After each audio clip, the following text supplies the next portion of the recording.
Des informations commencent par fuiter sur la situation de Bruno Bidjan placé en garde à vue au SAI depuis le 6 février 2023, avec Amougou Belinga et plusieurs personnes suspectées d'avoir participé à l'enlèvement, puis à l'assassinat du journaliste Martinez Zogo.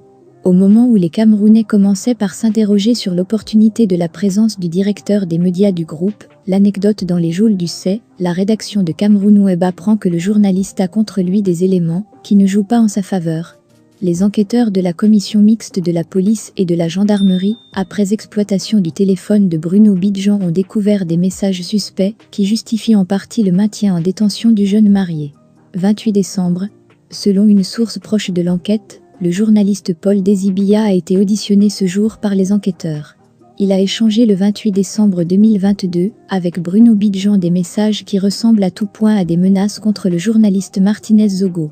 Dans l'un des messages en question, Bruno Bidjan, ne supportant pas les révélations de Martinez Zogo sur les activités très suspectes de son employeur Amougou Belinga, avec certains ministres et hauts fonctionnaires de la présidence de la République, promettait des représailles contre l'animateur de l'émission Embouteillage.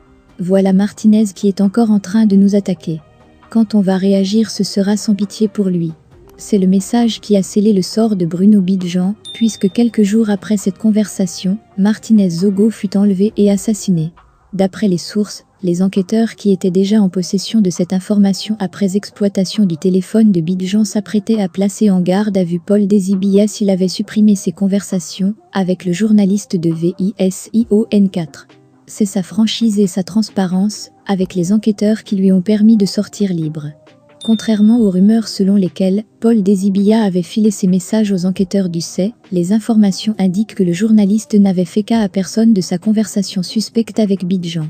Les enquêteurs lui ont d'ailleurs reproché son silence qui aurait ralenti l'enquête. Tension au SAI.